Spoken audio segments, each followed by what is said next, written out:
நான் பார்த்துட்டேன் தலையை, சாட்சிக்கு இதை பாருங்க சிவன் தலையில இருந்து தாழம்பு எடுத்துட்டு வந்தேன்னு சொல்ல, அப்ப பரமேஸ்வரனுக்கு கோவம் வந்து பிரம்மாக்கு இனிமேல் கோபம் இருக்கக்கூடாதுன்னு சொல்ல பிரம்மாவோட ஒரு தலையை கூட கொய்துட்டாரு, எடுத்துட்டாரு. மொத்தம் அதுக்கு முன்னாடி அவர் வந்து 5 முகம் இருந்தது, அப்புறம் இப்ப 4 முகம் தான் பிரம்மா.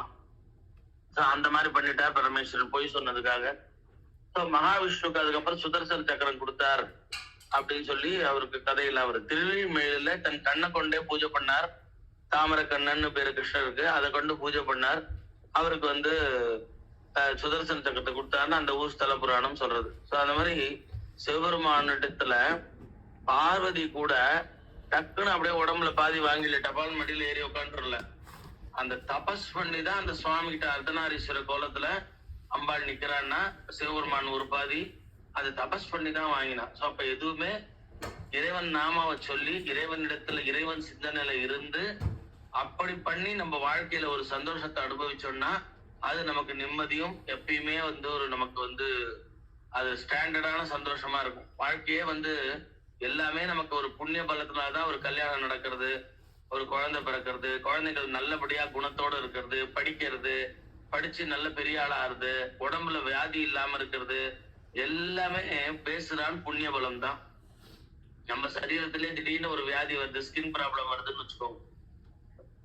அப்ப இந்த ஸ்கின் ப்ராப்ளம்ன்றது வந்து எதை பேஸ் பண்ணி வருதுன்னா பூர்வத்துல ஏதாவது நம்ம ஒரு ஏதாவது தோஷம் பண்ணியிருந்தா, இப்போ பாத்தீங்கன்னா அந்த முனிவர்கள் இடத்துல கொஞ்சம் விளையாடி கொஞ்சம் வந்து விஷமந்தனம் பண்ணின சாம்பன்னு கிருஷ்ணரோட பிள்ளை, அவனுக்கே வந்து உடம்பு முழுக்க குஷ்டம் வர மாதிரி ஆயிடுது.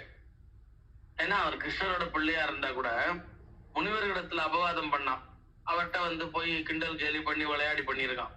அதனால அவனுக்கு உடம்பு முழுக்க குஷ்டம் வர, அப்போ இதுக்கு சொல்யூஷன் என்னன்ட்டு அவர் நாரதரை கேட்க, அப்ப நாரதர் சொல்ற, உங்க அப்பாவே சாட்சாத் பரமாத்மா தான், இருந்தாலும் இந்த மாதிரி சரீரத்துல இந்த இருக்கிற இந்த ஸ்கின் ப்ராப்ளம் இருக்கு இல்லையா, அதுக்கெல்லாம் என்ன பண்ணணும் அப்படின்னா சூரியனை உபாசனை பண்ணணும். நீ சூரியனை வணங்கினா உனக்கு அந்த க்ஷயரோகம் எல்லாம் குஷ்டரோகம் எல்லாம் போகும், வியாதி எல்லாம் போகும் அப்படின்னு சொல்லி, அதுதான் இப்ப ததோ யுத்த பரிஷ்டாந்தம் நம்ம ஆதித்ய கிருத்தியம் சொல்றோமே. சூரிய உபாசனை அவ்வளவுக்கு அவ்வளவு எல்லாத்துக்குமே நல்லது. ராமர் ராவணனை ஜெயிக்கிறதுக்கு கூட ராமர் சாட்சாத் மகாவிஷ்ணு, அவருக்கு இது தேவையில்லைதான். ஆனா நமக்கு புரியணும்ன்றதுக்காக அவர் மனிதனா வந்து பிறந்து, ராமரா வந்து நாராயணன் வந்து பிறந்து ராவணனை ஜெயிக்கிறதுக்கு என்ன பண்றதுன்னா கடைசியில அகஸ்தியர் சொல்லி கொடுக்குற, அகஸ்தியர் போர்க்களத்துக்கு வந்து ராவணனை ஜெயிக்க நீ சூரிய உபாசனை பண்ணு, வெற்றி ஜெயம் நிச்சயம், வெற்றி நிச்சயம் அப்படின்னு சொல்லி அவருக்கு சொல்லி கொடுத்த ஆதித்ய கிருதயம் அப்ப போர்க்களத்துல சொல்லி கொடுக்கறது தான். எப்படி பகவத்கீதை வந்து பகவான் அர்ஜுனனுக்கு போர்க்களத்துல சொல்றாரோ அந்த மாதிரி ராமருக்கு வந்து அகஸ்தியர் போர்க்களத்துல வந்து சொல்லி கொடுத்து நீ அப்புறம் வந்து இந்த ஜெயிச்சிடுவ அப்படின்னு சொல்லி அப்புறம் வந்து ஜெயிச்சாரா ராவணனை. சோ இது எதுக்காக சொல்லப்பட்டது? அந்த வெற்றிக்கு, ஜெயத்துக்கு, எல்லாத்துலயுமே வாழ்க்கையில சக்சஸ்க்கு, அதே மாதிரி உடம்பு வியாதி எல்லாம் போகிறதுக்கு. அதுதான் இது வந்து பூணல் போட்டவா வந்து காயத்ரி ஜபமா பண்றா. பூணல் போடாம எல்லாருமே மீதி பேர்லாம் ஆதித்ய கிருதயம் சொல்லலான்ட்டு தான் எல்லாருக்கும் சேர்த்து இந்த மாதிரி ஒரு அகஸ்தியர் பண்ணி வச்சார். ஆதித்ய கிருதயத்தை ராமனுக்கு சொல்ல மாதிரி நமக்கு சொல்லி வச்சார். பூணல் போட்டு காயத்ரி ஜபம் மந்திரம் பிரம்ம உபதேசம் ஆகி காயத்ரி மந்திரத்தை பண்றா. அப்ப நாங்கெல்லாம் எப்படி உபாசனை பண்றதுன்னா ததோ யுத்த பரிஷ்டாந்தம் சமதிசிந்தம்னு பிரார்த்தனை பண்ணாலே அதுவும் அதேதான் சூரியன உபாசனை தான் அது அப்படின்றா. சோ அந்த மாதிரி சூரியன உபாசனை தான். அதுதான் பாத்தீங்கன்னா மந்திரத்துல சிறந்தது காயத்ரி மந்திரம் சொல்றோம் இல்லையா. அப்ப எதுக்காக அதை சொல்றோம் அப்படின்னா அவ்வளவு விசேஷம் சூரியனை குறிச்சுதான். ஒளி புரிந்திய தேவன் தான் அதோட அர்த்தமே, அவனை பிரார்த்தனை பண்றேன்னு தான் அர்த்தமே. நமக்கு ஞானத்தை கொடுக்கணும். ஏன்னா ஒரு விஷயம் புரிஞ்சுக்கோங்க, ஞானம்ன்றதுதான் வசத்தியானது, அது ஈஸியா கிடைக்காது. அதுக்குதான் நம்ம நச்சிகேது கதை நம்ம புராணத்துல பாக்குறோம். நான் எத்தனையோ வாட்டி சொன்னதுதான். அவ அப்பா வந்து யாக யஜ்ஞம் பண்ற, அப்ப வந்து பசுமாட்டு வந்து அவர் வந்து பார்த்தா குவாலிட்டி கம்மியா, அதாவது வந்து இன்னும் கொஞ்ச நாள் தான் இருக்க போறது, அதுக்கப்புறம் செத்து போயிடும். அவள மாதிரி பசுமாடை தானம் பண்ற. நல்ல பசுமாடை இவர் செலக்டடா வச்சுக்கிறார், தனக்கு பிள்ளை நச்சிகேத்துக்கு வேணும், தனக்கு வேணும்னு எதிர்காலத்துல. அப்ப அந்த பையன் நச்சிகேது கேட்கறான், யாக யஜ்ஞத்துல ஒருத்தர் கொடுக்கும் பொழுது நல்லது தலைப்பா கொடுக்கணும், நம்ம பாட்டுக்கு பேட போய் கொடுக்கலாமா, எப்படியோ அது ஒரு வாரத்தை செத்து போறதுன்றத போய் கொடுக்கலாமா, தானம் பண்ண புண்ணியம் முழு புண்ணியம் கிடைக்குமா அப்படின்னு சொல்லி நச்சிகேது கேட்கிறான்.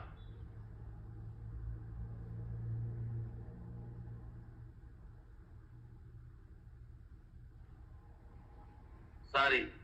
அப்போ அந்த நச்சிகேதாவுக்கு வந்து அவ அப்பா வந்து உடனே கோவப்பட்டு உன்னை யமனுக்கு கொடுத்துட்டான்றார். அந்த குழந்தை உடனே அவர் மந்திரம் ஏதோ சொல்லவே அது அப்படியே யமனை வந்து வாசல்ல காவல் காத்துட்டு இருந்தது. போய் உட்காந்துருத்தான். யமன் அப்போன்றுச்சு அவுட்டோர் டூரிங் எங்கேயோ போயிருக்காரு, எங்கேயோ வெளிநாட்டுல போய் எடுக்கிறதுக்கு, எல்லாரையும் எடுக்கிறதுக்கு போயிடுறாரு, எங்க போனாரு தெரியாது. 3 நாளா அவர் வரவே இல்லை, அவரோட லோகத்துக்கே வரல. அப்போ திருப்பி அவர் ரிட்டர்ன் வரார். அப்ப தெரிஞ்சது ஒரு பிராமண பையன், நல்ல வேதம் படிச்சவன், நல்ல தேஜஸான இருக்கிறவன், நித்திய காயத்ரி பண்றவன், இப்படிப்பட்ட ஒரு குழந்தை 3 நாள் நம்மளோட லோகத்து வாசல்ல நின்னு இருக்கு, இதுக்கு பட்னியா வேற இருந்திருக்கு அப்படின்னு உடனே யமனுக்கு மனசு பச்சாதாபம் ஏற்பட்டுதான். என்னால வந்து எனக்கு நான் தெரியாது, தெரிஞ்சிருந்தா நான் அவங்கள அப்படி காக்க வச்சிருக்க மாட்டேன். என்ன இருந்தாலும் நீங்க பிரம்ம தேஜஸோட இருக்கு, நித்திய காயத்ரி பண்றவர், நீங்க இங்க வாசல்ல நின்றுருக்கேள், உங்களுக்கு நான் ஏதாவது பண்ணணும், என்ன பண்றதுன்னு கேட்டா, அப்ப அந்த குழந்தை வந்து யமன் கிட்ட கேக்குறதா. நான் ஷார்ட்டா தான் சொல்றேன், நல்ல டீட்டெயிலான இது, இந்த சத்யவான் சாவித்திரி கதை மாதிரி இதுவும் டீட்டெயிலா இருக்கும். யமன் கிட்ட கேக்குறது இந்த மாதிரி, எனக்கு இந்த நான் கேட்பேன், அதை நீ கொடு, என்னன்னா உயர்ந்ததானதை கொடு அப்படின்ற.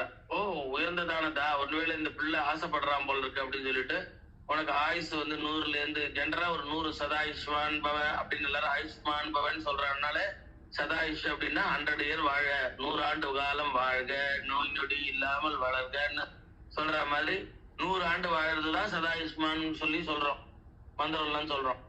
அப்போ 100 வயசுக்கு ஜென்ரலா கொடுத்துருப்பேன் எல்லாருக்கும் அப்படின்னா, அதுக்கு ஏதோ வியாதியில அவாவா கொஞ்சம் கொஞ்சம் முன்னாடியே போயிடுறான். அந்த 100 வயசு இல்லாம உனக்கு 500 இயர்ஸ் தரேன் அப்படின்னா, அப்ப இன்டு 5 உனக்கு பண்ணி கொடுக்குறேன்னா. இந்த பையன் பார்த்து சிரிச்சது, தர்மராஜா இல்லையா நீங்க, அப்ப நீங்க எக்ஸ்டெண்ட் பண்ணணும்னு நினைச்சேன்னா பண்ணுவேன் இல்லையா, அப்படி நான் பண்ணுவேன், நான் எனக்கு உண்டான லிபர்ட்டி இருக்கு, சில வரம் கொடுக்கலாம், அதனால கொடுக்குறேன். ஓ அப்படியா, வேண்டாம், சரிப்பா 100 ஆயுசு ஒண்டி இல்ல, நல்ல ஒரு இளமையோட இருப்பேன் 500 வருஷத்துலயும், அது மட்டும் இல்ல உனக்கு ராஜாங்கம் ஆள்ற மாதிரி, நீதான் கிஞ்சு, நீ சொல்றதுதான் எல்லாரும் கேட்பா, அந்த மாதிரி இருக்கும் அந்த 500 வருஷமும், சாதாரணம் இல்ல.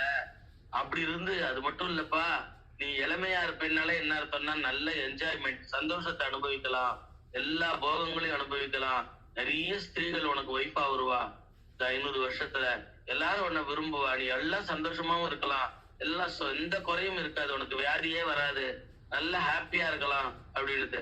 உடனே அந்த குழந்தை சிரிச்சுது. அப்புறம் வசதியானது தானே கேட்டேன், எது இதெல்லாம் கொடுத்து எனக்கு ஏமாத்துறேன் நீங்க அப்படின்னு சொன்ன உடனே, இந்த குழந்தை இவ்வளவு அளவுக்கு நல்ல குழந்தை, டெஸ்ட் பண்ணி பார்த்ததுல இது உயர்ந்ததான நல்ல குழந்தை அப்படின்னு புரிஞ்சுட்டான் தர்மராஜா. ஏன்னா நம்ம உலகத்துல நம்ம எல்லாம் விரும்புறோமே, நல்ல ஆயுசோட நல்லா இருக்கணும் சார், அப்புறம் என்னன்னு சார் என்ஜாய் பண்ணணும் சார் அப்படியே அப்படின்லாம் நம்ம சொல்றோமே, என்ஜாய் பண்ணணும் அப்படின்னு அழுத்தி சொல்றோம். அப்ப சந்தோஷம்ன்றது எங்க இருக்குன்னு நம்ம நினைக்கிறோம், எங்கோ அவுட்டோர் டூரிங் ஷூட்டிங் போயிட்டு வந்த மாதிரி ஊரை சுத்தி பார்த்துட்டா சந்தோஷம்னா, திருப்பி நம்மளோட டவுனுக்கு வந்துதானே இறங்கும் நிக்கணும், அங்க வீட்டுக்கு வந்துதானே நிக்கணும். அப்ப எங்கேயோ போய் ஏதோ ஒரு சந்தோஷம்னு நினைக்கிறோமே, சந்தோஷம்ன்றது எங்க இருக்கு, உன் மனசுலயே இருக்கு, உன் மனசுலயே அந்த சந்தோஷம் இருக்கு. அந்த சந்தோஷம்ன்றது எங்க எப்ப கிடைக்கும், இறைவன் நாமா சொல்றதுல கிடைக்கும், பக்தர்கள் கதையை பாக்குறதுல கிடைக்கும்.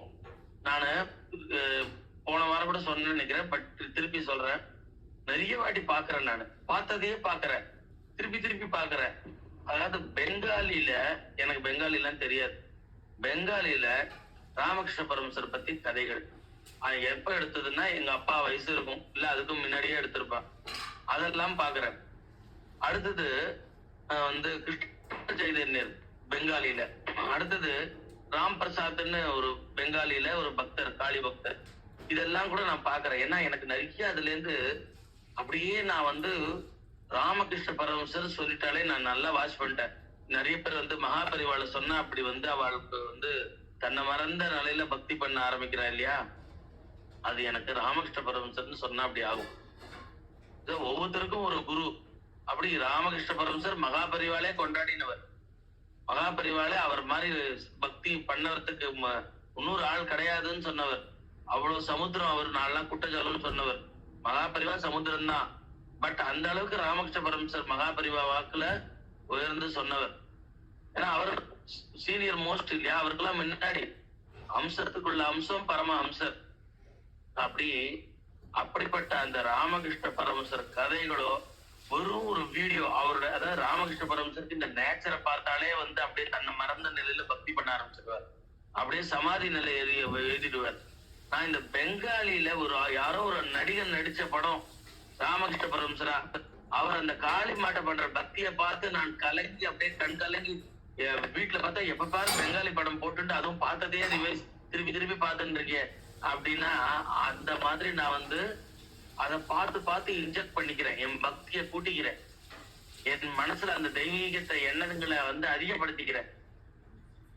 அப்போ நல்ல எண்ணங்களை அதிகப்படுத்திக்கிறேன். அப்படியே கண்ணுல தாரதாரையா கிளம்பிட்டு அவளோட பக்தியை பார்த்து ஒரு நடிகன் நடிச்சதுதான் அது நம்ம தமிழ் மொழி கூட இல்ல, நமக்கு 100% புரியாதுதான். ஆனாமே அந்த ஒரு வெறும் மியூட்ல பார்த்தா கூட போருமே, அந்த அவர் காளி கிட்ட போய் அழறதும் பூஜை பண்றதும், அந்த ராமகிருஷ்ண பரமஹம்சரோட பாடி லாங்குவேஜ்னு சொல்லுவாளே, அவர் அப்படியே நடந்து போய் அப்படியே மா மா நம்ம அம்மான்றோம், அவள்லாம் மா அம்மான்னுவா, அந்த அம்மாட்ட பேசுறதும், அது ஒரு நல்ல ஒரு கவனிங்களேன். பைரவி பிராமணின்றவோ ராமகிருஷ்ண பரமஹம்சருக்கு குருவா வந்தவோ, ராமகிருஷ்ண பரமஹம்சருக்கு குரு பேரு பைரவி பிராமணி.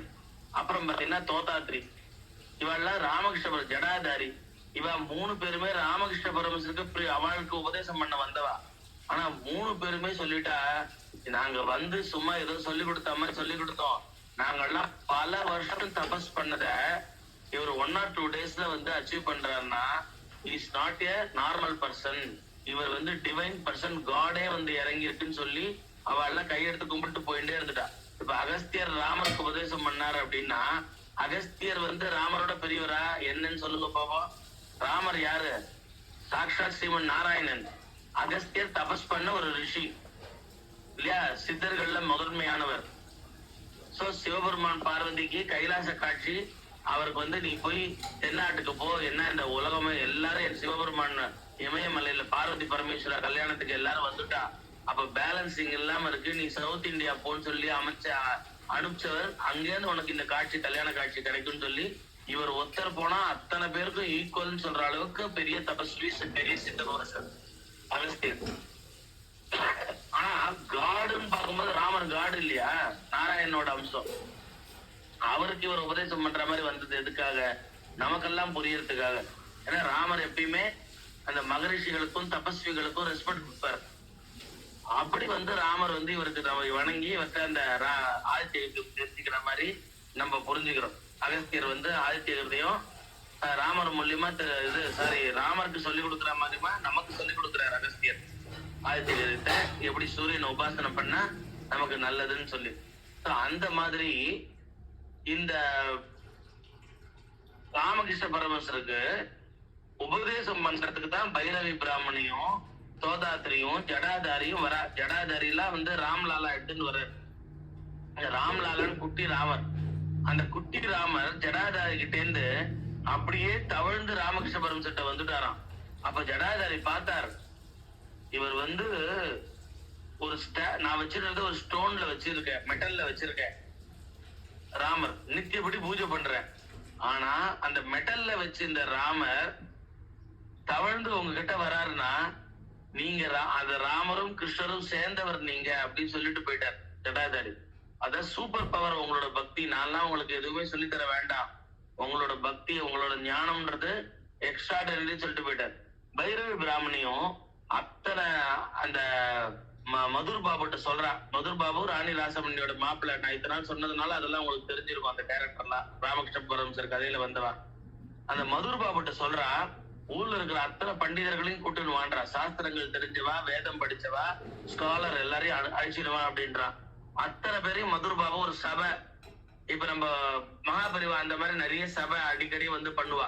அத்தனை வித்வத்தையும் வச்சுட்டு வித்வத் வந்தவாள்லாம் கேட்டு அவளை வந்து அவ ஒத்தொத்தரா வந்து அவளுக்கு தெரிஞ்ச விஷயங்கள் எல்லாம் பேச சொல்லி, இப்படி இன்னும் நிறைய பேருக்கு அந்த நாலேஜை வந்து ஸ்ப்ரெட் பண்றதுக்காக மகாபரிவா எப்பப்ப அடிக்கடி அந்த சபையை ஏற்படுத்துவா. எங்க அப்பா கூட சொல்லியிருக்கா, ஒரு வாட்டி அந்த மாதிரி இது பண்ணும்போது எங்க அப்பா போகும்போது உட்காருன்னாராம் பெரியவா. அப்ப பிரம்மச்சாரி எங்க அப்பா, கல்யாணம் ஆகல, சின்ன பையனை. இல்ல இல்ல பெரியவா முன்னாடி நான் உட்கார மாட்டேன், இத்தனை பண்டிதர்கள் படிச்ச சாஸ்திரங்கள் நல்லா அத்தியானம் பூர்ணமா தெரிஞ்சவா முன்னாடி நான் உட்கார மாட்டேன்னு கை கட்டின்னு மூலையில நின்னுண்டு அவ வாத பிரதிவாதங்களை கேட்டாருன்னு சொல்லி எங்க அப்பா சொல்லியிருக்கா. மொத்தத்துல எப்படி பேசினா அத்தனை பேரும் அந்த டவுட் மாதிரி எல்லாம் சொல்லுவாளாம். அப்ப பெரியவா அதுக்கு ஒரு தீர்வு சொல்லுவாராம். அத்தனை பேரோட ஞானத்துக்கும் சேர்த்து ஒரு பூஷணமா அந்த பெரியவா இருப்பாளாம். அத்தனை பேருக்கும் கேள்விக்கும் ஆன்சர் பண்ணுவாராம். அந்த இது சொல்லுவா இல்லையா, அந்த பல விஷயங்கள் தெரிஞ்சவாளுக்கு ஒரு பேர் சொல்லுவா. எங்க அப்பா அதை சொல்லுவான், டக்கு நான் வந்து சொல்ல மறந்துடுறேன். அந்த மாதிரி பெரியவா அவ்வளவு பெரிய ஸ்காலர். அந்த 100 பேர் கேட்கிற கேள்விக்கு ஆன்சர் பண்ணக்கூடியவான்ட்டு அதுக்கு ஒரு இது சொல்லுவா. அந்த மாதிரி பெரியவா அவ்வளவு அளவுக்கு ஆன்சர் பண்ணுவாங்க. இதெல்லாம் பார்த்துட்டு பிரமிப்பா இருக்குமா எங்க அப்பாவுக்கு சொல்லியிருக்கா. சோ அந்த மாதிரி இந்த ராமகிருஷ்ண பரமஹம்சர்கிட்ட முன்னாடி அத்தனை வித்வத் தெரிஞ்சவாளும் வந்து கேள்வி எல்லாம் கேட்கிறான். அப்ப உடனே ராமகிருஷ்ண பரமஹம்சர் சொன்னார், எனக்கு என்ன தெரியும், நான் பாமரன், நான் படிக்காதவன் அப்படின்னு அவர் ஆரம்பிப்பார். ஆரம்பிச்சுட்டு அப்ப பைரவி பிராமணி சொல்லுவா, கதாயி நீ சொல்லு, அவன் உனக்கு பதில் நீயா பேச போற, உனக்குள்ள இருக்கிற காளிமாதா பேச போறா அப்படின்னு சொன்ன உடனே சரி அப்படின்ட்டு அவர் பேச ஆரம்பிப்பாராம். அப்படி பிரவாகமா ஞானத்தை எடுத்து கொடுப்பாராம். அத்தனை பேரும் அப்படி ஸ்டன் ஆயிடுவா. அந்த கல்கத்தால அப்ப ஈஸ்வர சந்தர் வித்யாசாகர்லாம் இருந்தார், பெரிய பிரம்ம சமாஜம் தோற்றுவித்து ஆரம்பிச்சவர்லாம் இருந்தார். நிறைய விவேகானந்தர்லாம் அந்த யங்ஸ்டர்ஸ் எல்லாம் அவர்கிட்ட தான் அட்ராக்ட் ஆயிருந்தாங்க முதல்ல எல்லாம்.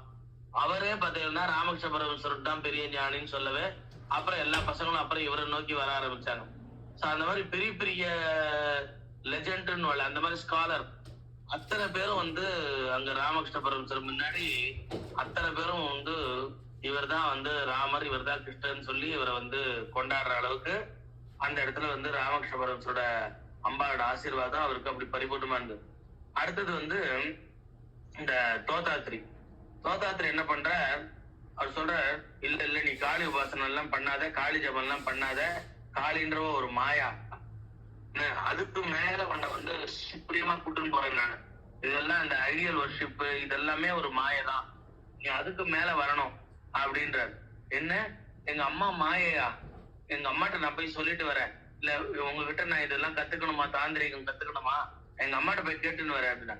என்ன நீ சின்ன பிள்ளைத்தனமா இருக்கு, அம்மாட்ட போய் கேக்குறேன் அப்பாட்ட போய் கேக்குறேன்னு, எந்த அம்மாட்ட போய் கேட்க போறேன்னா, எங்க காளி மாட்ட தான் கேட்க போறேன். என்ன காளிமா கூட பேசுவாளா, ஆமா நான் போய் நான் உங்கள்கிட்ட கத்துக்கலாமான்னு கேட்டுட்டு வரேன் அப்படின்ட்டு இவரு உடனே கிருக்கிட்டு ஓடுவார். ஓடிட்டு அம்மா தோதாத்ரி உன்ன மாயேன்றா, நீ மாயேன்னா நீ சொல்லுமா, நான் தோதாத்ரிட்ட பாடம் படிச்சுக்கலாமா அப்படின்னு உடனே போய் படிச்சுக்கோன்னு அம்பாவோட உத்தரவு வந்துரும். உடனே அம்மா சொல்லிட்டா, அதுக்குள்ள பைரவி பிராமணி அங்கேருந்து வந்துருவா. வேணாம் நான் சொல்லி கொடுத்ததே உனக்கு போறோம், நீ வந்து அவர்கிட்ட எல்லாம் போகாது, அவர் வேற மாதிரி உன்னை ட்ரீட் பண்ணுவார், வேற மாதிரி கத்துக் கொடுக்கறதுக்கு வேற மெத்தட்ல உன்னை கொண்டு போவார், அதெல்லாம் வந்து இந்த உலகத்துக்கு உதவாது, அது நீ வந்து அந்த மாதிரி எல்லாம் பண்ணாத வேண்டான்னு. இல்ல நீங்க பேசாம இருங்கோ, நீங்களும் என்னோட குருவா இருந்தாலும் அம்மாவே உத்தரவு கொடுத்துட்டா நான் போறேன் அப்படின்ட்டு போவார். போனா அவர் என்ன பண்ணுவார், 3 நாள் இவரை வந்து அப்படியே மரக்கட்ட மாதிரி நீ இருக்கணும், அதெல்லாம் உன்னால முதல் நாளே முடியாது, நான் பல வருஷம் அபியாசம் பண்ணி பிராக்டிஸ் பண்ணி தான் என்னால வந்து முடிஞ்சது, உனக்கு அதனால நான் சொல்றேன் சில மந்திரங்கள், அதை சொல்லி இப்படி மாதிரி பண்ணு, உடம்புல சுத்தமா துணி இருக்க கூடாது, அப்படியே நீ இந்த இடத்துல உட்காந்து இருக்கணும், அப்படியே துணி கூட சாப்பாட்டுக்கோ இல்ல தாகம்ன்றதோ எதையுமே நினைக்க கூடாது, நான் அந்த நெத்தியில வந்து உனக்கு வந்து ஒரு இது பண்றேன், மார்க் பண்றேன் நெத்தி புருவத்து நடுவுல அப்படின்னு ஒரு கிளாஸ் பீஸ் எடுத்து ஒரு மார்க் பண்ணி அப்படியே உட்காரணும்ன்ற. அப்படியே உட்காருவார் பாருங்க ராமகிருஷ்ண பரமஹம்சர். 3 நாள் அவர் வந்து நிஷ்டைய ஏந்துக்கவே மாட்டார். தோதாத்ரிக்கு வந்து அவருக்கு ஆடி போயிடும், அவரால் கண்டினியூஸா பண்ண முடியாது. இவர் பாட்டுக்கு இவர் ஸ்டாண்டர்ட் வந்து அவரோட ஹையா இருக்கும். பக்தி பண்ணி அப்படியே அசையாம இருப்பார், சில போல கட்ட மாதிரி இருப்பார். இவர் எவ்வளவோ கூட்டு பார்ப்பார், சத்தம் பண்ணி பார்ப்பார், என்ன பண்ணாலும் தோதாத்ரி பண்ணாலும் இவர் கலைய மாட்டார். ஏடா அது இவனை என்ன பண்றது, இவன் பாட்டுக்குன்னா எங்கேயோ போயிட்டு இருக்கானே அப்படின்ட்டு அவருக்கு வந்து அப்படியே என்ன சொல்லுவாருன்னா, அவர் வந்து ரெஸ்ட்லெஸ் ஆயிடுவார் தோதாத்ரி, அப்படி ஆயிடுவார். அப்ப வந்து அதுக்குள்ள வந்து இந்த இவர்கிட்ட போயிட்டு நிறைய இந்த ஹிருதயர் ராமகிருஷ்ண பரமஹம்சரோட அவர் சிஷ்யன் ஒண்ணு, அதே மாதிரி இன்னொன்னு ராமகிருஷ்ணரோட உறவு மருமா, விஜயர் என்ன பண்ணுவாருன்னா நேரா போய் இந்த ஜமீன்தாரான மதுர் பாபுட்ட போய் சொல்லிடுவார். நம்ம நம்ம கதாய் நம்ம குருதேவர் என்ன பண்றாருன்னா, இவ வந்து ஏதோ தோதாத்திரி ஏதோ மிஸ்பரிசம் பண்ணிட்டாரு. அவர் உடம்புல துணி இல்லாம பார்த்தா 3 நாள் அப்படியே மரக்கட்ட மாதிரி உட்கார்ந்து இருக்காரு. அதுக்கு முன்னாடி என்ன சொல்லுவாருன்னா, போயிட்டு அவர் வந்து இது பண்ணிட்டாரு, அவர் மிஸ்பரிசம் பண்ணிட்டாரு, அவர் அடிமையாக்கிட்டாரு, ஒரு தோதாத்திரின்னு ஒருத்தரு அப்படின்னு போய் சொன்ன உடனே பாபாவை வந்து யாரும் அடிமையாக்க முடியாது. பாபா ஒரே ஒரு அடிமை காளிமாக்கு தான். ஜமீன்தாரான அந்த மதுர் பாபுக்கு அவ்வளவு கான்பிடன்ட். ஏன்னா ஒரு வாட்டி சீட்டு கிழிக்க சொல்லும் போது எல்லாரும் சொல்ற இவர் பைத்தியம், இவர் என்ன, இப்ப நம்ம கோயிலுக்கு போறோம், இப்போ அந்த குருக்களோ பட்டாச்சாரியரோ சாமிக்கு பூஜை பண்றவர் நம்மள கண்டுக்கவே இல்லை, நம்மள்ட்ட பேசல, அர்ச்சனை நம்ம கொடுக்குற அர்ச்சனை தட்டை வாங்கி அர்ச்சனை பண்ணல, நம்ம கோத்திரம் அதெல்லாம் கேட்டு அர்ச்சனை பண்ணல, சாமி கிட்டே இருந்து ஒரு பூ கூட நம்ம கிட்ட எடுத்துன்னு கொடுக்கல, அவரே தானே தம் மேல எடுத்து பூவை தூக்கி போட்டுக்கிறார். சாமிக்கு அப்படியே சாப்பிடுன்னு சொல்லி இந்த நைவேத்தியத்தை கையில வாயில வைக்கிற மாதிரி வச்சு இவர் வாயில போட்டுக்கிறார். இதெல்லாம் தூரத்துல நமக்கு பார்த்தா எப்படி இருக்கும்? எத்தனையோ நாட்டி கோயிலுக்கு போறோம், அந்த கோயில் பூஜை பண்றவன் நம்மகிட்ட நீ என்ன சௌக்கியமா, நீ எப்படி இருக்க, குழந்தை எப்படி இருக்கான், நீ அவங்க ஹஸ்பண்ட் எப்படி இருக்கான்னு கேட்டா சந்தோஷமா இருக்கு.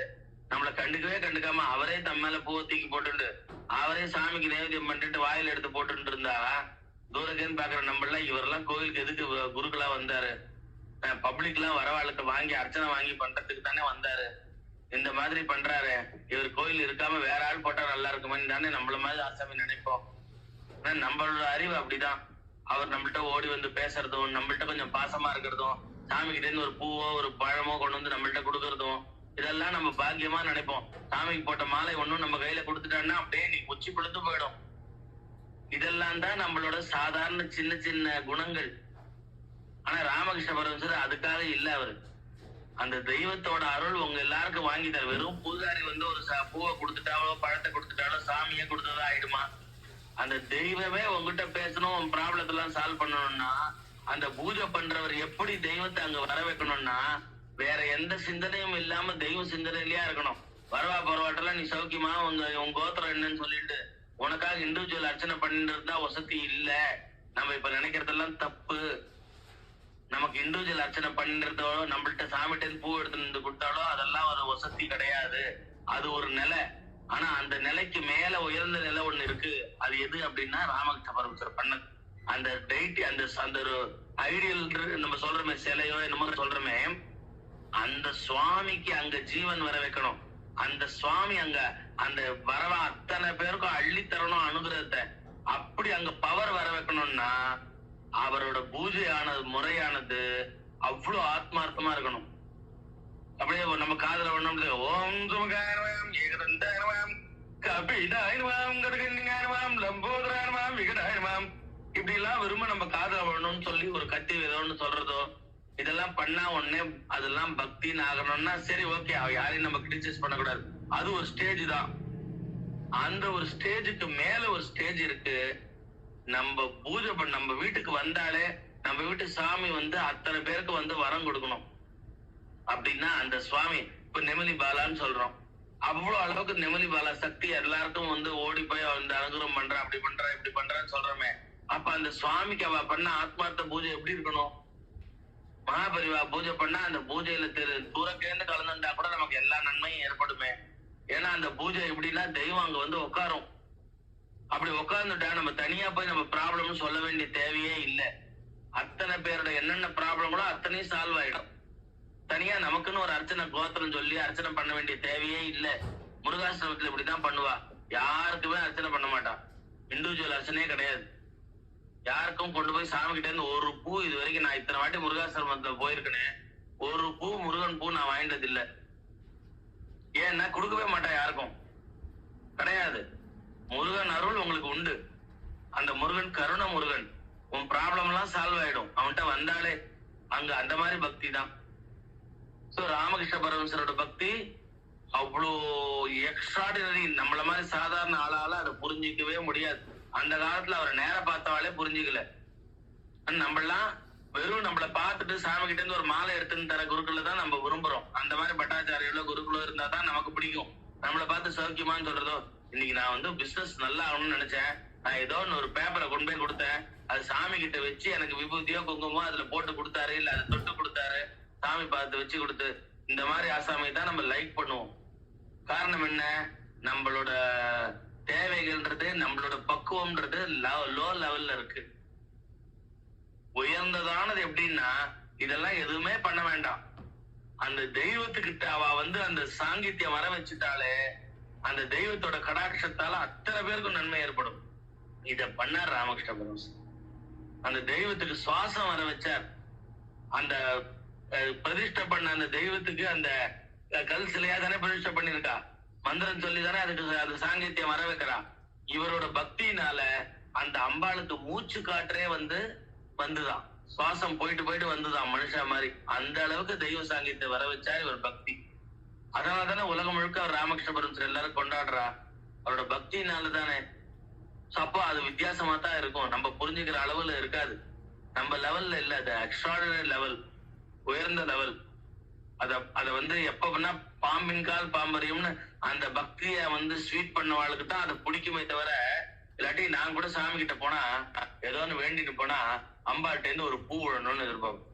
ஓ, அவ நல்லா வச்சிருக்கா பூவை, அது எதுக்கு மேல இருந்து கீழே விழணும், அப்பதான் குட் சைன்னு நான் நினைப்பேன். கடவுள் எனக்கு உத்தரவு கொடுத்தான்னு நினைப்பேன். இதெல்லாம் எவ்வளவு பெரிய இந்த சின்ன பட்டிக்காட்டா மாதிரி நம்மளுக்கு பக்குவம் இல்லாம இருக்கு பாரு. ஒரு பூ விழுந்துருச்சுன்னா உடனே கடவுள் நமக்கு, நான் ஒண்ணு வேண்டின்னு வந்தேன், அம்பாட்ட இருந்து ஒரு பூ விழுந்தது, சக்சஸ். இதெல்லாம் நம்மளோட இந்த ஒரு எண்ணங்கள் எல்லாமே ஒரு குறுகிய வட்டத்துல இருக்கு.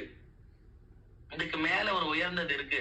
தெய்வம் உங்ககிட்ட பேசணும் அப்படின்னு எதிர்பார்க்கறது இல்ல. இந்த மாதிரி பூ ஒண்ணு தூக்கி கீழே போடணும், இல்ல அவரை ஒரு பழத்தை தூக்கி சாமி கிட்ட இருந்து யாருக்கும் கொடுக்கல, எங்கிட்ட ஒண்டி ஒரு மாதுளம் பழத்தை கொண்டு கையில கொடுத்தாரு அப்படின்னா, அவர்கிட்ட நீ ஏதோ ஒரு 100 ரூபாய் போட்டிருப்ப, 50 ரூபாய் போட்டிருப்ப, இல்ல ரெகுலர் கஸ்டமர், நீ நல்ல பழக்கமாயிருக்கும், அதனால கொடுத்துருக்கலாம். அதனால இப்போ என் ஒய்ஃப் இப்ப கூட காமாட்சி கோயிலுக்கு போயிருக்கா, இங்க சங்கர மடத்துல, நான் தான் கொண்டு போய் விட்டேன் வண்டியில. அப்படி இருக்கும்போது கண்டிப்பா அந்த பையன் பூஜை பண்ற பையன் இவள்கிட்ட ஒரு பிரசாதத்தை கொடுத்து விடுவார். நான் வேணா வீடியோ கால்ல வேணா அப்புறம் காட்டுறேன், இல்ல நான் சொல்றது நமக்கு பிரசாதம் கொடுப்பான், இல்ல பூ மாலையாவது கொடுத்துருவான். ஏன்னா நான் அவனுக்கு பாலா மந்திரம் உபதேசம் பண்ணிருக்கேன், இவன் என் ஒய்ஃப்னு தெரியும். அதனாலயே நாங்க பைசா போட்டாலும் சரி போடாட்டியும் சரி, நான் போனாலோ இல்ல அவ போனாலோ பூவை நிறைய கொடுத்து விட்டுருவான், அடுத்தது மாலையை கொடுத்து விட்டுருவான், பிரசாதத்தை கொடுத்துருவான். இப்போ இந்த இடத்துல என்னன்னா, அந்த காமாட்சி கோயில் பூஜை பண்றவனுக்கு அந்த ஒரு ஃப்ரெண்ட்ஷிப் நல்ல க்ளோஸா இருக்கு. அதனாலயே இவங்க இதுதான் படிக்க போயிருக்கா, இந்த ஆரியா சதகம் இதெல்லாம் படிக்க போயிருக்கா. இவ இது பண்ணிட்டு இருக்காள, அது என்னது ஆரியா சதகம் தருணியா சொல்லு, மூக பஞ்சசதி படிச்சுட்டு இருக்கா. பாரதியா என் லெவல் இந்த லெவல்ல இருக்கு, அண்ணா லெவல் மூக பஞ்சசதி படிச்சுட்டு இருக்கா. அங்க போய் படிச்சுட்டே இருப்போம். உடனே அந்த பையன் பார்த்தேன்னா யாருக்கும் கொடுக்க மாட்டான், அப்படி தேடி இந்த பிரசாதம் என்ன இன்னைக்கு சாமி பிரசாதமா கொண்டு கையில வைப்பான், இல்லாட்டி ஒரு பெரிய மாலையை தூக்கி கொண்டு கொடுப்பான். இதெல்லாம் எங்களுக்கு கிடைச்சிருதுன்றதுனால அந்த காமாட்சி எங்க பின்னாடியே வந்துட்டான்னு அர்த்தம் இல்லை. ஏன்னா அந்த பையன் என் மேலே அவன் மேலே ஒரு மரியாதை வச்சிருக்கான், நல்ல ஒரு ஃப்ரெண்ட்ஷிப் எங்களுக்கு ரேப் அப் நல்லா உண்டு. அந்த மேனேஜர்ல இருந்து எல்லாருக்கும் எங்களுக்கு ரெகுலர் கஸ்டமர்ன்ற மாதிரி ரெகுலரா போறதுனால ஒரு நல்ல பழக்கம். இதனால அவ கொடுத்தான்றதெல்லாம் காமாட்சி பேசினாளான் இருக்கணும். நம்ம பக்தி அவளை பின்னாடி வர வைக்கணும், இல்ல நம்ம அவ பின்னாடி போற மாதிரி இருக்கணும். அவ்வளவு அளவுக்கு நான் என்ன இதெல்லாம் எதையுமே மட்டமா சொல்லல, நம்மளோட கஷ்டம் இப்படி எல்லாம் தான் லெவல்ல இருக்குன்னு சொல்றேன். நம்மளோட பழக்க வழக்கங்கள் இதெல்லாம் தான் வசத்தின்னு நினைக்கிறேன். ஏதோ பூ கொடுத்தா மாலை கொடுத்தாலே நம்ம சந்தோஷமா நினைக்கிறோமே, இதுல இருந்து வெளியில வாங்கோ மீண்டுன்ற நான் இதுல இருந்து வெளியில வாங்கோ. ஏன்னா கடவுள்கிட்ட இருந்து என்ன கிடைக்கணும் அப்படின்னா அந்த கடாட்சம் கிடைக்கும். அது எப்ப கிடைக்கும்னா நீ மனசார அழுது பிரார்த்தனை பண்ணியிருந்தியா கண்டிப்பா கிடைக்கும். பூ இல்லைன்னா இன்னைக்கு என்கிட்ட பதிலே சொல்லல தெரியுமா, காமாட்சி பேசவே மாட்டேங்கிறா தெரியுமா, கல் நெஞ்சக்காரிய தெரியுமா அப்படின்லாம் சொல்ல ஆரம்பிக்காதீங்க. அவ கல் நெஞ்சக்காரியா இருக்கவே முடியாது. அப்படி இருந்திருந்தா நாம இந்த லெவல்ல முதல்ல இருக்கவே மாட்டோம். நம்ம பாவம் கர்மாக்கள் எல்லாம் பாத்தீங்கன்னா மூட்டை மூட்டையா இருக்கு. அவ மட்டும் கல் நெஞ்சக்காரியா இருந்தா நாம இப்படி நல்லா உட்காந்து சொகுசா பேசின்னு இருக்க மாட்டோம். அப்போ அவ கருணை இருக்கிறதுனால தான் நம்ம காப்பாற்றப்படுறோம். அப்படிதான் புரிஞ்சுக்கணும் நம்ம. அந்த மாதிரி இன்னும் அந்த தெய்வீகத்தை வர வைக்கணும். தோதாத்துல என்ன பண்ணாருன்னா அம்மாட்ட போய் கேட்டுன்னு வந்தார், அப்படியே கட்டையா உட்காந்து இருந்தார். அப்படியே கட்டையா கிடக்குறாரா. அப்போ வந்து உடனே இந்த மதுர் பாபு எல்லாம் வந்தார். வந்துட்டு அப்புறம் இவரா கத்துறாரு. அப்போ வந்து அந்த தோதாத்திரி தனி ரூம்ல ராமகிருஷ்ண பரமஹம்சர் நேக்கடா இருக்கார். அவர்கிட்ட பேசும்போது மதுர் பாபு எல்லாம் வந்துட்டார். இப்ப என்ன இவரு அவர் சொல்றாரு, மதுர் பாபு பாபாவை யாரும் பிடிச்சு வைக்க முடியாது, அவரா விரும்பிதான் அதை செய்வார். காளிமா உத்தரவு இல்லாம அவர் ஒரு வேலை செய்ய மாட்டார். அப்ப காளிமா உத்தரவு கொடுத்துப்பா, அதனாலதான் பாபா அங்க போயிருக்காரு, அந்த தோதாத்திரி கிட்ட போயிருக்காரு அப்படின்னு மதுர் பாபா நல்லா புரிஞ்சு வச்சுட்டு இருக்கார் ராமகிருஷ்ண பரமஹம்சரை. அந்த ஹிருதயர் பதபதிக்கிறார். ராமகிருஷ்ண பரமஹம்சர் கூடயே இருக்கிற அவரோட பிரதான சிஷ்யன். அப்பெல்லாம் விவேகானந்தர் எல்லாம் வரல. அப்போ ஹிருதயர் தான் மெயினா இருந்தார். அவர் பார்த்துட்டார். எப்ப கீழே விழும்போது அப்படியே ஞானத்துல விழுந்துருவார், அப்படியே சமாதி நிலையில விழுந்துருவார். அப்ப ஹிருதயர் தான் அப்போ அவ்வளவு பார்த்துட்டார். அந்த ஹிருதயர் வந்து மருமா, ராமகிருஷ்ண பரமஹம்சரோட மருமா. ராமகிருஷ்ண பரமஹம்சர் அவருக்கு மாமான்னு கூப்பிட்டு இருப்பார். அப்படி இருக்கும் பொழுது அப்போ இந்த தோதாத்திரி வந்து அப்ப வந்து பைரவி பிராமணிய ஹிருதயர் வந்து கத்துவார். ஏன்னா பைரவி பிராமணி வந்து சாரதாம்பாளை கிட்டக்க வர விட மாட்டான். ராமகிருஷ்ண பரமஹம்சர் எவ்வளவு பவித்திரன்னு ராமகிருஷ்ண பரமஹம்சருக்கு தெரியும், சாரதாம்பாள் எவ்வளவு பவித்திரன்னு சாரதாம்பாளுக்கு தெரியும், எல்லாருக்கும் தெரியும். பைரவி பிராமணன் என்ன பண்ணுவான்னா, மனைவி பக்கத்துல வந்துட்டா இவரோட இந்த தாந்திரிக சாதனை எல்லாம் வந்து கெட்டு போயிடும், அவர் வந்து டைவர்ட் ஆயிடுவார் அப்படின்னு அப்படி நினைச்சுப்பா. முதல்ல சிஷ்யன் தானே, அதனால அப்படி நினைச்சிருப்பா யாரு, பைரவி பிராமணி. அதனால என்ன பண்ணுவா, சாரதாம்பாளை ரொம்ப இல் ட்ரீட் பண்ணுவா. ராமகிருஷ்ண பரமஹம்சரோட அம்மா வந்து சந்திரமணின்னு இருந்தா, அவ கூட சாரதாம்பாளை ஒரு என்னைக்குமே வந்து அதட்டி பேசினது இல்ல, மிரட்டினது கிடையாது. மாமியாருக்காரு எந்த கொடுமையும் பண்ணதே இல்லை. ஆனா இந்த பைரவி பிராமணி இருக்கா பாருங்க, மாமியாருக்கு மாமியாரா நடந்துட்டா சாரதாம்பாளை செம்மையா திட்டுவா, கிட்டக்கே வரவிட மாட்டான். போ போ போ போன்னுவா. இவளுக்கு கிடைச்சது புருஷனோட சந்தோஷமான வாழ்க்கையெல்லாம் எல்லாரும் மாதிரி கிடைக்கல. வெறும சேவை பண்ற ஒரு சிஷ்யா பாதத்தளம்பி அவருக்கு வந்து சிஷ்யா சேவை பண்றதுக்கு ஒண்டிதான் அவளுக்கு பாக்கியமே கிடைச்சது சாரதாம்பாளுக்கு. அப்ப அது கூட கிட்டக்க வர விட மாட்டா பைரவ பிராமணி. சாரதாம்பாளை மண்டி அவாய்ட் பண்ணிட்டே இருப்போம், போ போ போன்னுவோம். அப்போ ராமகிருஷ்ண பரமஹம்சர் ஒரு வாட்டி சொல்லுவார், சாரதே நீ தப்பா நினைச்சுக்காத, அந்த அம்மாவை, அந்த அம்மா என் மேல ரொம்ப பாசம் வச்சிருக்காங்க, நான் நல்ல ஒரு ஆன்மீகத்துல உயரணும்ன்றதுக்காக தான் தனியா ஒரு நாளைக்கு சாரத மனசு புண்பற்ற கூடாதுன்னு ராமகிருஷ்ண பரமஹம்சர் சொல்றார். பைரவ பிராமணியும் விட்டு கொடுக்கல, சாரதாவையும் விட்டு கொடுக்கல. சாரதாவை சொல்றார், நீ மனசு கஷ்டப்படாத, உன்னை கொஞ்சம் வந்து அவங்க வந்து ரொம்ப கடிஞ்சிக்கிறாங்க திட்டுறாங்கன்னா எல்லாம் பெரியவங்க செய்யற பிரசாதமா எடுத்துக்கோ, அது ஒரு அனுகிரகமா எடுத்துக்கோ, ஏன்னா எனக்கு குருவா இருக்காங்க இல்லையா, அனுகிரகமா எடுத்துக்கோ, நீ அவங்களை தப்பா புரிஞ்சுக்கிறாரு அப்படின்னு சொல்லி சாரதாம எடுத்துவார். சாரதாம சரின்னு தலையாட்டுவா. ஆனா அந்த ஹிருதயருக்கு பிடிக்காது. பைரவி பிராமணிய வந்து இங்க எங்க மாமிய வந்து மாமா ராமகிருஷ்ண பரமஹம்சர் மாமான்னா மாமி முறைதானே சாரதாம்பாள். வயசுல ரொம்ப சின்ன ஒரு சாரதா இருந்தாலும் மாமி முறையில உறவுல மாமி. எங்க மாமியை நீங்க பாட்டு பாத்துறேன்னா பாருங்க, நான் விடவே மாட்டேன்ட்டு பைரவ பிராமணிய போட்டு கத்தி விட்டாரு ஒரு நாளைக்கு அந்த ஹிருதயர். ராமகிருஷ்ண பரமஹம்சர் குருவா இருந்தா எனக்கு என்ன வந்தது, எங்க மாமியை போய் நீங்க திட்டினேல அப்படின்னு சொல்லி பைரவி பிராமணி பார்த்தா அம்பாள்கிட்ட போய் பூஜை பண்றான். அப்ப அவளுக்கு உத்தரவு என்னன்னா, நான் இங்கேருந்து கிளம்ப வேண்டிய நேரம் வந்துடுது அப்படின்னு சொல்லி வந்தது.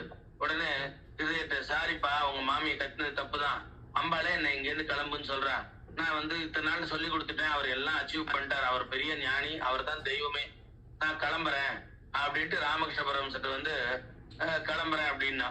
ராமகிருஷ்ண பரமஹம்சர் உடனே காளிமாட்ட போனார். நான் கிளம்புறதுக்கு நான் என்ன பதில் சொல்லணும், போகாதேன்னு சொல்லணுமா இருன்னு சொல்லணுமா அப்படின்னா. காளிகிட்ட இருந்து போகாதேன்னு சொல்லாத, நீ சாரி போன்னு சொல்லு அப்படின்னு உத்தரவு வந்துருச்சு. உடனே எது ஒண்ணுமே காளிகிட்ட தான் போய் கேட்பார்.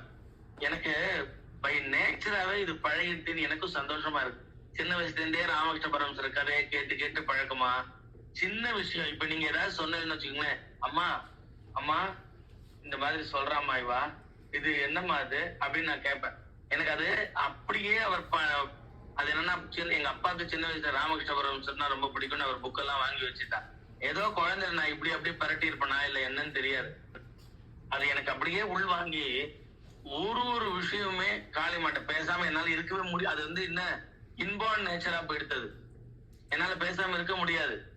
அவள்கிட்ட பேசாமையோ கேட்க, அதனாலதான் அவ என்ன இன்னைக்கு காத்தால நான் வேத கிளாஸ்ல கூட எல்லாத்தையும் சொன்னேன், எப்படி ஒரு தங்க தாம்பாளத்தை தாங்கி வச்சுட்டு இருக்கா அம்பாளு, இதோட என்ன வேணும்? தங்க தாம்பாளத்தை தாங்கி வச்சுட்டு இருக்கா. அப்படி அவ வந்து நான் சொல்லுவேன் சில சமயம், ஏய் பைத்தியமா என் பின்னாடி நிக்காத, உனக்கு என்ன மத்த வேலை பாக்கிறதுக்கு வேலையே இல்லையா? இங்க இருந்து முதல்ல கிளம்பு, நீ கிளம்பு, என்னையே பார்த்துட்டு இருக்காது, என்னையே கவனிச்சுட்டு இருக்காதுன்னு. அதாவது அந்த அந்த கிருஷ்ணரோட ஆடின கோபிகை எல்லாம் ஒரு கோபிகை நினைச்சுப்பாலாம், சரி என் ஃப்ரெண்டும் பாவம் இல்ல, எப்ப பாரு என்னோடய கிருஷ்ணர் ஆடின்னு இருக்காரு, என் ஃப்ரெண்டோடயும் அவ ஆடினா அவளும் பாவம் வெயிட் பண்ணி பார்த்துட்டே இருப்போம், நானும் கிருஷ்ணரும் ஒண்டி ஆடிண்டே இருப்பேன்னு நினைச்சு போலாம். பக்கத்து கோபிகையும் இதேதான் நினைச்சு போலாம். காரணம் என்ன? அவள்கிட்ட ஒரு கிருஷ்ணர் இருப்பார். அப்போ ஒவ்வொரு கோபிகை கிட்டையும் ஒரு கிருஷ்ணர் இருக்கா. அவ இந்த சைடு இப்படி திரும்பி பார்த்துட்டா தெரியும் தன் ஃப்ரெண்டும் கிருஷ்ணரோட தான் ஆடின்னு இருக்கான்னு. ஆனா கிருஷ்ணரை தோல் கண்டார் தோலை கண்டான்னு ராமரை பார்த்த அந்த தோலை பார்த்தா வேற பார்க்கவே தோணாதுன்ற மாதிரி கிருஷ்ணரோட முகத்தை பார்த்துட்டு அதையே பார்த்துட்டு இருக்கிற கோபிகைக்கு சைடுல கூட திரும்ப தோணாதான், கிருஷ்ணரையே பார்த்துட்டு இருப்பாளாம்.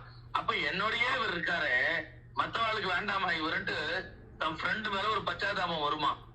அந்த பச்சாதாபம் எதுக்கு? ஃப்ரெண்டுக்கும் இவர் கூட போய் ஆடினா பரவாயில்ல, ஆனா எனக்கு இவரை விட மனசு இல்ல, என்னை விட்டு நீங்க போங்கன்னு சொல்ல எனக்கு மனசு இல்ல, ஆனா என்னோடய இருக்கணும் தான் எனக்கு ஆசை. ஆனா ஒரு சமயம் யோசிச்சு வச்சா நான் செல்பிஷா நடந்துக்கிறனோ, ஒருவேளை என் ஃப்ரெண்டுக்கு போகாம எங்கிட்டே இருந்த அவ பாவம் தானேன்னு என் ஃப்ரெண்டு மேல ஒரு பாசம் வருமா. அப்படி ஒவ்வொரு ஃப்ரெண்டுக்கும் வருமா மத்த ஃப்ரெண்டு மேல. ஆனா எல்லாரோடக்கும் ஒரு கிருஷ்ணன் இருந்து யாரோட மனசையும் கஷ்டப்படுத்தாம எல்லாத்தையும் சந்தோஷப்படுத்திட்டு ஆளுக்கு ஒரு கிருஷ்ணனா இருந்துட்டு இருப்பானா சுவாமி. அத்தனை கோபிகளுக்கும் ஒரு கிருஷ்ணன் இருப்பானா. அந்த மாதிரி காளிமா எல்லாருக்கும் தான் இருக்கா, எல்லாருக்கும் தான் அம்மா. நான் நினைச்சுப்பேன் எங்கிட்டயே அவ இருந்துட்டு எப்ப பாரு போற இடத்துக்கெல்லாம் பின்னாடி வந்துட்டு இருக்கான்னு சில சமயம் சொல்லுவேன். எப்ப பாரு என் பின்னாடியே வந்துட்டு இருக்காது, போ நீ மத்த வேலையும் கவனி, போ உனக்கு வேற வேலையே இல்லையா போ அப்படின்னு நான் சொல்லுவேன் காளிமாவை. அது எனக்கு எனக்கு அவள்கிட்ட அப்படி பேசி பேசி எனக்கு அப்படி ஒரு பைத்தியம் ஆயிடுச்சு. என்னோட மனநிலை அப்படி ஒரு பைத்தியம் ஆயிடுச்சு அம்பாள்கிட்ட. அம்பாள் பக்கத்திலேயே உட்காந்துருக்கா.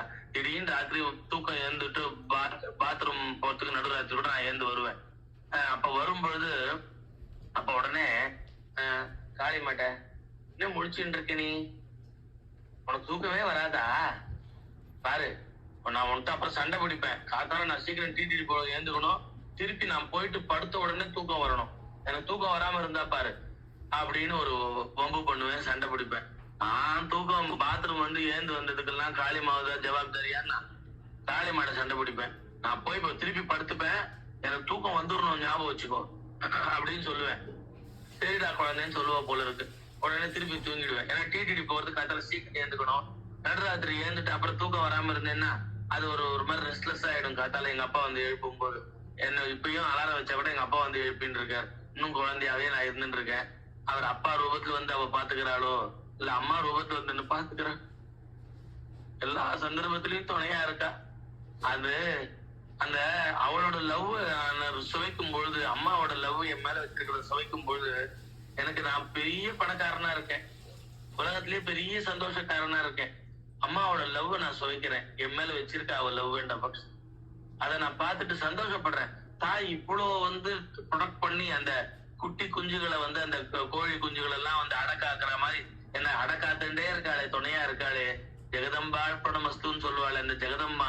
எவ்வளவு பெரிய உலகத்துக்கே எல்லாருக்கும் அம்மாவாச்சு. அவளோட கருணையை நினைச்சு நான் அதுதான் நான் வந்து ஹாப்பியஸ்ட் மேனா தான் இருக்கேன். என் ஒய்ஃப் கேப்பா, நீ எப்படி எப்பயுமே மிஸ்டர் கூலா இருக்க, இந்த தோனியை சொல்லுவாள்ல கிரிக்கெட்ல மிஸ்டர் கூலா இருப்பான்னு. அந்த மாதிரி மிஸ்டர் கூலா நான் ஏன் இருக்கேன் அப்படின்னா, என்ன கவலை இருக்கு? அம்மா இருக்காளே, காளிமா இருக்கா, எதுக்கு கவலைப்படணும்? சரீரத்து ஒரு அடிபட்டுது, அதெல்லாம் பாத்தீங்கன்னா இத்தனை நாளுக்கு அப்புறம் வந்து யாரோ ஒருத்தர் உங்களுக்கு அடி சரியா போச்சான்னு கேக்குறான். இங்க பாரு பாத்தீங்கன்னா கருப்பு கருப்பா இருக்கு பாரு எல்லாம். இன்னும் வந்து எனக்கு அதுக்குதான் கிரீம் வாங்கி தடவல, எல்லாம் புண்ணுலாம் ஆறி போயாச்சு. இந்த மார்க் இருக்குமோன உடனே காளிமாவை பார்த்துட்டு, ஏய் நான் ஏதோ பாவம் பண்ணிருந்தானே இந்த மார்க் வச்சிருக்க, நீ அதை பார்த்து பார்த்து தெரிஞ்சுக்கடான்ட்டு அப்படின்னு நான் வந்து காளிமாட்ட பேசுவேன். நல்ல ஆள் தான் நீ, விட்டு பொள்ளையா இருந்தாலும் பாவத்துக்கு நல்ல தண்டனை கொடுத்துருவேன், நல்லா ஸ்கிராச் பண்ணிடுவா தானே அப்படின்னு நானு யோசிச்சு பாருங்க. நானும் ஒரு பைத்தியம் ஆயிட்டு எல்லாம் பேசலாம் பாத்தீங்கன்னா இதெல்லாம் காளிமாட்ட இப்படிதான் பேசுவேன். ஆனா எனக்கு ஸ்கிராச் பண்ணதும் அம்மா தான், கீழே விழுந்தது எங்க அம்மா தான், கீழே தாங்கி பையனுக்கு ரொம்ப அடிபட்டுறக்கூடாதுன்னு பிடிச்சவளும் அம்மா தான். அதனால எல்லாமே அம்மா தான். அதனால அவ அவ்வளவு கருணை, அவ்வளவு அன்பு. எனக்கு அதுக்கு மேல ராமகிருஷ்ண பரமசரை பத்தி சொல்ல தெரியல, என்னை பத்தி சொல்லிட்டு இருக்கேன். என்னைக்கோ அந்த ஒரு ஜென்மத்துல அவரோட ஏதோ ஒரு பக்தர்கள் பின்ன போட்ட ஏதோ ஒரு சாப்பாடை சாப்பிட்டேன்னு என்னன்னு தெரியல. அந்த அந்த முன்னாடி பிறகு ஏதோ ராமகிருஷ்ண பரமஹம்சரோட உத்தம பக்தர் யாரோ ஒருத்தர் போட்ட சாப்பாடு ஒருவேளை சாப்பிட்டதுனாலயோ என்னமோ எனக்கு அவரோட மேல ஒரு பக்தியும் அவருக்கு உண்டான அந்த காளி பக்தியும் வந்திருக்கு. அது ஒரு அவரோட ஆசீர்வாதம் தான், குருநாதரோட ஆசீர்வாதம் தான். அதனால காளிமா இருக்க கவலை எதுக்கு? ஹாப்பியஸ்ட் மேனா இருக்கலாம் நம்ம. காளிமா எப்பயுமே கூட இருப்பா, எல்லாருக்குமே கூட இருப்பா. என்ன எல்லாருக்கும் அம்மாவோ, அதனால யாரையும் விட்டு கொடுக்க மாட்டா. எல்லா குழந்தையும் அவளுக்கு நல்ல குழந்தைதான், அவளோட ஆசை குழந்தைதான். இப்படிதான் பக்தி பண்ணணும். பக்தி பண்ணா நம்ம மென்டல் ஆயிடுவோம்னா, இப்ப ஒருத்தருக்கு ரொம்ப சினிமா பிடிச்சிருந்ததுன்னா சினிமா பைத்தியம்ன்றா, கிரிக்கெட் ரொம்ப பிடிச்சது, இந்தியா என்ன ஆறுது, விராட் கோலி என்ன எவ்வளவு ரன் அடிச்சான்னு பார்த்துட்டே இருக்கான்னா அவ கிரிக்கெட் பைத்தியம்ன்றா. அப்போ ஒண்ணுக்கு ரொம்ப பிரியம் இருந்தா அந்த பைத்தியம்ன்ற அடமொழி கிடைக்கும், அவ்வளவுதான். அதனால கவலைப்பட வேண்டாம். கடவுளையே பித்தா பிறை சூடின்னு தானே பாடி இருக்காரு, அதையும் கடவுள் சந்தோஷமா ஏத்துட்டாரு இல்லையா சிவபெருமான், இல்லையா? பித்தான்னு பாடினா என்ன, யார கோவம் வருமா வராதா? பைத்தியம் சொன்னா. ஆனா அவரு அதையும் சந்தோஷமா என்னை குறித்து பாடுன்னா எதனா பாடுறதுன்னா, நீ என்ன திட்டினியோ அதை வச்சு பாடுன்ற, இதே முதல் அடியா எடுத்து பாடுன்ற. அப்ப அவர் எவ்வளவு பெரிய பக்த வச்சலனா இருக்கார் சிவபெருமான். என்னை திட்டினதையே வச்சு பாடுறான்ற. அப்போ அவ்வளவு அளவுக்கு தான். சிவனா பார்த்தா சிவன், பெருமாளை பார்த்தா பெருமாள், காளியா பார்த்தா காளி, இருக்கிறது ஒரே கடவுள் தானே. சார் நம்ம எப்படி கூப்பிடுறோமோ அப்படி ஓடி வருது சுவாமி. அதனால உயர்ந்த பக்தி பண்ணுங்க, பகவன் நாமா சொல்லுங்க, முருகா முருகா முருகா முருகான்னு சொன்னா இந்த முருகாசிரமத்துல முருகன் அந்த மாதிரி கருணை வேற எங்கேயுமே கிடைக்கல. அதுக்குதான் என் ஒய்ஃபு குலதெய்வம் திருத்தணிக்கு போய் எவ்வளவு நாளாச்சுன்னுவா. நீ முருகாசிரமம் எவ்வளவு நாளாச்சு நான் திருப்பி பதில் சொல்லுவேன். ஆனா இதே சுவாமி தானே இங்க இருக்கார். எங்க விஸ்வாமத்துல இருக்க முருகாசிரமம் முருகன் கருணை கருணை கருணை, 1ஆம் நம்பர் கருணை. அந்த மாதிரி பார்க்கவே முடியாது. அவருக்கு என்னமோ என்ன பிடிக்கும், நான் சீட்டுறதே கிடையாது. அவருக்கு என்னமோ என்ன பிடிக்கும், அவர் தான் காளி. அந்த மாதிரி நான் பார்ப்பேன். முருகாசிரமத்துல சில சமயம் புண்ணியாதனம் பண்ண சொல்லுவா. எங்கேயாவது இந்த தெருவில் யாராவது டெத்தா நான் என்ன புண்ணியாதனம் பண்ண போன் பண்ணி கூப்பிடுவா. நான் போயிட்டு அந்த கர்ப்ப கிரகத்தை அப்ப யாருமே இருக்க மாட்டா, ஸ்கிரீன் போட்டிருக்கோம். நம்ம ஒரு என்ட்ரன்ஸ் வழியா போய் உள்ள போய் மந்திரம் சொல்லி இந்த புண்ணியாதனம் எல்லாம் பண்ணணும். அப்ப பாத்துட்டு முருகன்ட்ட பேசுவேன், என்ன ஆள்றா நீ, தனியா என்ன இந்த கர்ப்ப கிரகத்து உள்ள வர வைக்கிற, உன் கருணை எவ்வளவு பெருசுடா. நான் எங்கேயோ உன் நினைவே இல்லாம இருக்கேன், என்னை பிடிச்சு கூப்பிட்டு உன் பக்கத்துல வாடா உள்ளேன்னு கூப்பிடுறியா, எவ்வளவு கருணைடா முருகா உனக்கு அப்படின்னு நான் நினைச்சுப்பேன். அப்ப தெய்வம்ன்றது வெறும் கருணை. அதுக்கு தண்டிக்கெல்லாம் தெரியாது. இந்த ஆயுதம் எல்லாம் நம்மளுக்கு இல்ல, அது அசுராஸ்க்கு, நமக்கு இல்ல. நமக்கு அது கருணையை தான் காட்டுறது. நம்ம அதனால புரிஞ்சுட்டா போறோம் பக்தி. இந்த கிளாஸ் இதுதானே, இதுக்கு ஏன் ஜனங்க வரமாட்டேங்கிறான்னு தெரியல எனக்கு. இந்த கிளாஸ்ன்றதே ஒரு பக்தியை புழிஞ்சு எடுத்து குடிக்கிறதுக்கு தானே. கரும்புல சக்கையை தூக்கிட்டு ஜூஸ் சாப்பிடுற மாதிரி ஒரு பக்தியை சுவைக்கிறதுக்கு தானே இந்த கிளாஸ். ரெகுலரா வரவாலும் இன்னைக்கு வந்தா நாளைக்கு வருவாளான்னு தெரியாதுன்ற மாதிரி அந்த மாதிரி லீவ் போடுறா. இல்ல புதுசாவும் வரல. ஏன் இந்த அளவுக்கு யாரும் அதை உணர மாட்டேங்கிறான்னு தெரியல. ஆனா வேத கிளாஸ்ல ஏதோ ஒண்ணு சொல்றோம், அதுக்காக வராளான்னு தெரியல. சொல்லி தரோம், அதுக்காக 10 பேர் 15 பேர் வராளான்னு தெரியல. அந்த மாதிரி வெறும் உலகமே ஏதோ ஒண்ணு சொல்லி கொடுத்தாதான் வரும் போல இருக்கு. இந்த பக்தியை வாங்கிக்க யாரும் தயாரா இல்ல. இதுக்கு ராமலிங்க அடிகளாரே சொன்னாரு, வள்ளலாரே, கடை வைத்தேன் கொள்வார் இல்லைன்னு, நான் கடையை முடிக்கிறேன்னாரு. சொன்னாரா இல்லையா? நான் கடை வைத்தேன் கொள்வார் இல்லைன்னாரு. அவர் ஸ்டேட்மெண்டே அதேதான். நான் நல்லதை எவ்வளவு எடுத்து சொன்னேன், யாரும் கேட்டுக்கிறதுக்கு ஆள் இல்லை, நான் கிளம்புறேன் அப்படின்னு அவர் சொன்னது ராமலிங்க அடிகளார். அப்படின்னா என்ன அர்த்தம்? எல்லாரும் நல்லதுக்கு நம்மளே ஜேன்னு ஜனங்க வருது. ஆனா கிட்டக்க வாடா காளி மாட்டேன்னா அது வர மாட்டேங்கிறான். அவ்வளவு ஜேன்னு ஜனங்க வருதுன்னா இந்த மியூசிக்கு டண்டனக்கான்னு போடுறா பாருங்க, அந்த வாசல்ல பேண்ட் வாத்தியம் மியூசிக், அதுக்கு என்னமோ லைட்ஸ் வருதால என்னன்னு தெரியல. ஆத்மார்த்தமான பக்திக்கு வர மாட்டேங்கிறான், வெறும் வெளி ஷோக்கு மயங்குறா. என்னன்னு தெரியல. அது அவ பிராரப்தம். அதுதான் ஏணிப்படிகள் மாதிரின்னு அழகா சொல்லிட்டு போயிட்டாரு சிவன் சார். அந்த ஸ்டேஜ்ல இருக்கா போல இருக்கு. ஓகே, அது மாதிரி ராமகிருஷ்ண பரமஹம்சர் தோத்தாத்திரி அப்புறம் நான் பல நாள் எவ்வளவோ முயற்சி கடுந்தவம் பண்ணதெல்லாம் நீ ஒரு 3 நாள்ல சுலபமா பண்ணிட்டியப்பா, உனக்கு அவ்வளவு பண்ண முடிஞ்சதுன்னா நீ சாதாரண ஆளே இல்லைன்னு சொல்லி அவரும் கையெழுத்து கும்பிட்டு கிளம்பிட்டார். அப்ப குருவா இவருக்கு உபதேசம் பண்ண வந்தவா எல்லாரும் இவர் சாதாரண ஆளில்ல தெய்வத்தோட அம்சம்னு சொல்லிட்டு கிளம்பிட்டாருன்னா தோதாத்திரி, ஜடாதாரி, பைரவி பிராமணி எல்லாரும். அப்ப அந்த மாதிரி ஒரு எக்ஸலண்டான ஒரு பக்தியை பண்ணினார் ராமகிருஷ்ண பரமஹம்சர். அதனால யோசனை பண்ணி பாருங்களேன். வெறும் அந்த ராமகிருஷ்ண பரமஹம்சரோட ஒரு நிகழ்ச்சி ஏதோ ஒண்ணு சொல்ல போனாலே நம்ம உள்ள போய் நான் சொல்றேன், நானும் அந்த உள்ள அப்படியே போயிடுறேன். உங்களுக்கும் அந்த உயர்ந்ததான பக்தியை கிடைக்கிறது, ஜூஸ் கிடைக்கிறதுனா